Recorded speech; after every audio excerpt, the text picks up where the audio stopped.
ಇವತ್ತು ವರ್ಷದ ಮೊದಲನೇ ಹಬ್ಬ, ಸಂಕ್ರಾಂತಿ ಹಬ್ಬ. ಅಮ್ಮ ಬೆಳಗ್ಗೆ ಬೇಗನೆ ಎದ್ದು ಮನೆ ಮುಂದೆ ರಂಗೋಲಿ ಎಲ್ಲ ಹಾಕಿ ಬಣ್ಣ ಎಲ್ಲ ತುಂಬಿ ಎಲ್ಲ ರೆಡಿ ಮಾಡಿದ್ರು.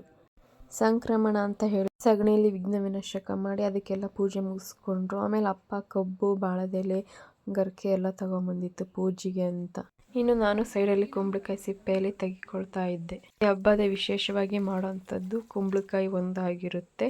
ಅದೆಲ್ಲ ಆದಮೇಲೆ ಕುಂಬಳಕಾಯಿ ಬೇಯ್ತೋ ಇಲ್ವೋ ಅಂತ ಚೆಕ್ ಮಾಡ್ತಾ ಇದ್ದೆ ಒಂದ್ಸರಿ. ಅದು ಸಿಗ್ತಾನೆ ಇರಲಿಲ್ಲ, ಬೆಂದಿದೆಯೋ ಇಲ್ವೋ ಅಂತ ಹೇಳಿ. ಅದು ಹಂಗೆ ಇಟ್ಕೊಂಡಾಗ ಅದು ಕೆಳಗೆ ಬೀಳ್ತಿದೆ ಅಂದಾಗ ಸೊ ಅದು ಬೆಂದಿದೆ ಅಂತ ಹೇಳಿಬಿಟ್ಟು ಅದನ್ನ ಇನ್ನೊಂದು ಪ್ಲೇಟ್ಗೆ ನಾನು ಟ್ರಾನ್ಸ್ಫರ್ ಮಾಡಿಕೊಂಡೆ.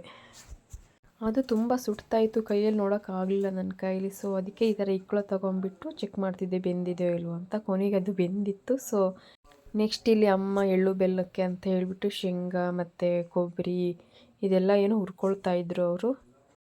ನಾನು ಕೇಳ್ತಿದ್ದೆ, ಅಮ್ಮ ನಾನು ತಿನ್ನೋ ಆಗಿಲ್ವಾ ಶೇಂಗಾ ಅಂತ. ಇಲ್ಲ, ನೀನು ತಿನ್ನೋ ಆಗಿಲ್ಲ ಎಳ್ಳು ಬೆಲ್ಲ ಎಲ್ಲ ಅಂತ ಹೇಳ್ಬಿಟ್ಟು, ಸ್ವಲ್ಪ ಶಾಸ್ತ್ರಕ್ಕೆ ಆದರೂ ಒಂದು ಸ್ವಲ್ಪ ತಿನ್ನು ಅಂತ ಹೇಳ್ಬಿಟ್ರೆ ಸರಿ ಅಂತ ನಾನು ಒಂದೆರಡು ಬಾಯಿಗೆ ಹಾಕ್ಕೊಂಡಿದ್ದೆ ಅಷ್ಟೇ. ಅದು ಪೂಜೆಲ್ಲ ಆದಮೇಲೆ ಇನ್ನೂ ಒಂದು ಸೈಡಲ್ಲಿ ಎಳ್ಳು ಬೆಲ್ಲಕ್ಕೆ ಹಾಕಬೇಕು ಅಂತೇಳಿ ಅಮ್ಮ ಕೊಬ್ಬರಿನ ಈ ಥರ ಕತ್ರಿಲಿ ಸ್ವಲ್ಪ ಚೂರನ್ನೇ ಕಟ್ ಮಾಡ್ಕೊಳ್ತಾ ಇದ್ದರು. ಈ ಕಡೆ ಶೇಂಗಾನೂ ಆಗಿದೆಯೋ ಇಲ್ವ ಅಂತ ನಾನು ನೋಡ್ತಾ ಇದ್ದೆ. ಸೊ ಫೈನಲಿ ಅದೆಲ್ಲ ಆಗಿ ರೋಸ್ಟ್ ಆಗ್ತಾಯಿತ್ತು. ಅಮ್ಮ ಅದನ್ನೆಲ್ಲ ಫ್ರೈ ಮಾಡಿಬಿಟ್ಟು ಆಮೇಲೆ ಒಂದು ಮರದಲ್ಲಿ ತೆಗೆದು ಹಾಕಿದ್ರು. ಸ್ವಲ್ಪ ಆರಿದ ಮೇಲೆ ಸಿಪ್ಪೆ ಚೆನ್ನಾಗಿ ಬರುತ್ತೆ ಅಂತ. ಈ ಕಡೆ ಕುಟ್ಟಿ ಮಲ್ಕೊಂಡಿದ್ದಾಳೆ ಇಲ್ವ ಅಂತ ಚೆಕ್ ಮಾಡೋಕ್ಕೆ ಹೋಗಿದ್ದೆ. ಇಲ್ಲಾಂದ್ರೆ ನಂಗೆ ವೀಡಿಯೋ ಮಾಡೋಕ್ಕೆ ಬಿಡೋದಿಲ್ಲ. ಸೊ ಎಲ್ಲ ಆದಮೇಲೆ ಶೇಂಗಾನ ಅಮ್ಮ ಈ ಥರ ಮರದಲ್ಲಿ ಕೇರ್ತಾ ಇದ್ದರು ಸಿಪ್ಪೆ ಎಲ್ಲ ತೆಗಿಯೋಕ್ಕೋಸ್ಕರ. ಇನ್ನು ಫೈನಲಿ ಶೇಂಗಾ ಮತ್ತು ಬೆಲ್ಲ, ಕಡಲೆ, ಕೊಬ್ಬರಿನ ಈ ಥರ ಎಲ್ಲ ಸಪ್ರೇಟಲ್ಲಿ ಒಂದೊಂದು ಈ ಥರ ಭಾಗ ಮಾಡ್ಕೊಂಡು ಇಟ್ಕೊಂಡಿದ್ರು. ಆಮೇಲೆ ಅದ್ರ ಜೊತೆಗೆ ಎಳ್ಳು ಬೆಲ್ಲನೂ ಸೇರಿಸ್ಕೊಂಡ್ರು. ಆಮೇಲೆ ಮಿಕ್ಸ್ ಮಾಡೋಕ್ಕೆ ಬರುತ್ತೆ ಅಂತ ಹೇಳಿಬಿಟ್ಟು ಕೊನೆಗೆ ಅದನ್ನೆಲ್ಲ ಮಿಕ್ಸ್ ಮಾಡ್ತಾಯಿದ್ರು. ಕೊಬ್ಬರಿ, ಶೇಂಗಾ ಮತ್ತು ಕಡಲೆ ಎಲ್ಲ. ಈ ಶೀತಗಾಲದಲ್ಲಿ ಶೇಂಗಾ ಆಯಿಲ್ ಇರುತ್ತೆ, ಕೊಬ್ಬರಿಲೂ ಆಯಿಲ್ ಇರುತ್ತೆ. ಸೊ ಸ್ಕಿನ್ನಿಗೂ ಒಳ್ಳೆಯದು ಅಂತ ಚಳಿಗಾಲದಲ್ಲಿ ಸ್ಕಿನ್ ಹೊಡಿಬಾರ್ದು ಅನ್ನೋ ಕಾರಣಕ್ಕೋಸ್ಕರ ನೆಕ್ಸ್ಟ್ ಅವರೆಕಾಳು ಪಲ್ಯಕ್ಕೆಲ್ಲ ರೆಡಿ ಮಾಡ್ಕೊಳ್ತಾ ಇದ್ದರು ಇಲ್ಲಿ. ಇನ್ನೂ ಒಂದು ಸೈಡಲ್ಲಿ ಅವರೆಕಾಳು ಪಲ್ಯ ಮಾಡೋದಕ್ಕೋಸ್ಕರ ನಮ್ಮ ಅಜ್ಜಿ ಇಲ್ಲೆಲ್ಲ ತರಕಾರಿನ ಹೆಚ್ಕೊಡ್ತಾಯಿದ್ರು. ಅವ್ರ ಊರಲ್ಲಿ ಹಬ್ಬ ಮಾಡಲ್ಲ ಅಂತ ಹೇಳಿಬಿಟ್ಟು ಬನ್ನಿ ಅಜ್ಜಿ ಇಲ್ಲಿ ಅಂತ ನಾವೇ ಕರ್ಸ್ಕೊಂಡಿದ್ವಿ ಇಲ್ಲಿಗೇ. ಹಾಗೆ ಪಾಪುಗೂ ಬೇರೆ ಮೊನ್ನೆ ವ್ಯಾಕ್ಸಿನ್ ಹಾಕ್ಸ್ದಾಗ ಸ್ವಲ್ಪ ಹುಷಾರಿರಲಿಲ್ಲ ಅವಳಿಗೂ ಸಮೇತ. ಅದಕ್ಕೆ ನಮ್ಮ ಅಜ್ಜಿ ಅವಳು ನೋಡ್ಕೊಂಡು ಹೋದಂಗೆ ಆಗುತ್ತೆ ಅಂತಲೂ ಬಂದಿದ್ದರು. ಇನ್ನೇನು ಹೋಗ್ತೀವಿ ಅಜ್ಜಿ ಇಲ್ಲೇ ಇರು ಅಂತ ಹೇಳಿ ನಾವೇ ಉಳಿಸ್ಕೊಂಡಿದ್ವಿ ಹಬ್ಬ ಮುಗಿಸ್ಕೊಂಡು ಹೋಗುತ್ತೆ ಅಂತ. ಇನ್ನೂ ಒಂದು ಸೈಡಲ್ಲಿ ನನಗೆ ಸಪ್ರೇಟಾಗಿ ಪಲ್ಯ ಮಾಡ್ತಿದ್ದಾರೆ. ಅವರೆಕಾಯಿ ಪಲ್ಯ ನಾನು ತಿನ್ನಬಾರ್ದು ಅಂತ ಹೇಳ್ಬಿಟ್ಟು ಸಪ್ರೇಟಲ್ಲಿ ನನಗೆ ಅಂತಲೇ ತೊಗರಿಕಾಳು ಪಲ್ಯ ಹಾಕಿ ಮತ್ತು ರೆಡ್ ಚಿಲ್ಲಿ ಪೌಡ್ರ್ ಯೂಸ್ ಮಾಡಿ ಪಲ್ಯನೇ ಮಾಡ್ತಿದ್ದಾರೆ ಅವರು. ನಂದು ಈ ಸೈಡಲ್ಲಿ ಯಾಕೆ ನನಗೂ ಬೇರೆ ಮಾಡ್ತೀರಾ, ನನಗೂ ಅದೇ ಕೊಡಿ ಅಂತ. ಇಲ್ಲ, ಅಮ್ಮ ಬೈದ್ಬಿಟ್ಟು ಇಲ್ಲಮ್ಮ ನಿನಗೆ ಅದು ಕೊಡೋ ಆಗಿಲ್ಲ ಅಂತೇಳಿ ಸಪ್ರೇಟಾಗಿ ನನಗೆ ತೊಗರಿಕಾಳು ಪಲ್ಯನ ಮಾಡ್ಕೊಳ್ತಾ ಇದ್ದಾರೆ ಸೈಡಲ್ಲಿ. ಕಾಯಿ ಹಾಕ್ಬಾರ್ದು ಅಂತ ಹೇಳ್ಬಿಟ್ಟು ನಮ್ಮಮ್ಮ ಕೊಬ್ಬರಿನ ತುರಿತಾ ಇದ್ದಾರೆ ಇಲ್ಲಿ. ಏನಮ್ಮ ನೀನು ಇಷ್ಟೊಂದು ಪಥ್ಯ ಮಾಡ್ತೀಯ ಅಂತ ಹೇಳ್ತಿದ್ದೆ.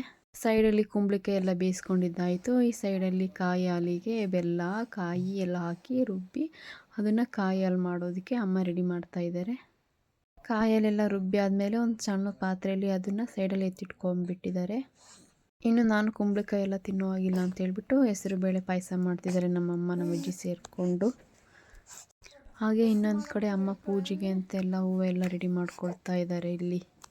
ಇನ್ನು ಸಂಕ್ರಾಂತಿ ಹಬ್ಬ ಬೇರೆ. ಸೊ ಎಲ್ಲ ದೇವಸ್ಥಾನಕ್ಕೂ ಎಡೆ ಕೊಡಬೇಕು ಅಂತ ಹೇಳಿ ನಮ್ಮಮ್ಮ ಒಂದು ಬ್ಯಾಗಲ್ಲಿ ಹೂವು, ಹಣ್ಣು, ಕಾಯಿ, ಉದ್ದಿಕಡ್ಡಿನ ಎಲ್ಲ ಜೋಡಿಸ್ಕೊಳ್ತಾ ಇದ್ದಾರೆ.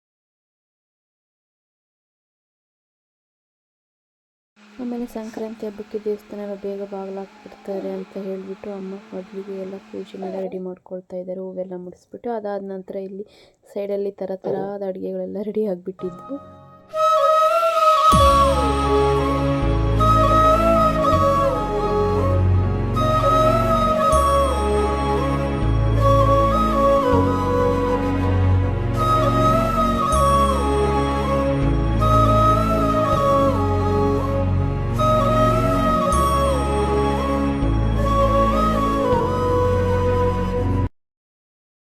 ಇನ್ನೂ ಒಂದು ಸೈಡಲ್ಲಿ ಅಮ್ಮ ಎಡೆಗೆ ಅಂತ ಹೇಳಿ ಎಲ್ಲದನ್ನು ಒಂದು ತಟ್ಟೆಯಲ್ಲಿ ಇಟ್ಕೊಂಡು ಜೋಡಿಸ್ಕೊಳ್ತಾ ಇದ್ದರು.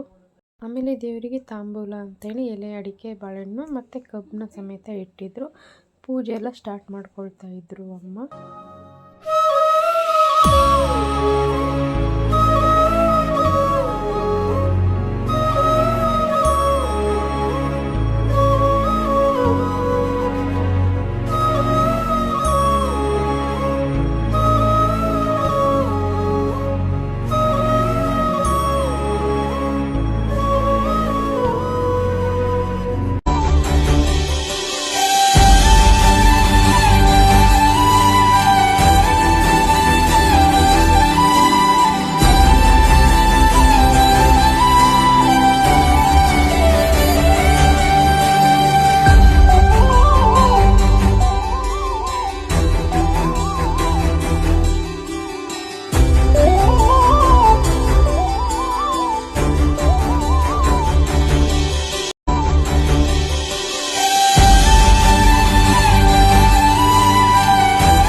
ಅಮ್ಮ ಪೂಜೆ ಎಲ್ಲ ಮುಗಿಸಿ ದೇವಸ್ಥಾನಗಳಿಗೆ ಅಂತ ಹೋಗಿ ಬರ್ತೀನಿ ಅಂತ ಹೋದರು. ಇನ್ನು ಸೈಡಲ್ಲಿ ಒಂದು ಪಕ್ಕದ ಮನೆಯವರಿಗೆಲ್ಲ ಕೊಡೋದಕ್ಕೆ ಅವರಿಗೆಲ್ಲ ಎಳ್ಳು ಬೆಲ್ಲ ತಾಂಬೂಲ ಇಟ್ಟು ರೆಡಿ ಮಾಡಿದ್ರು.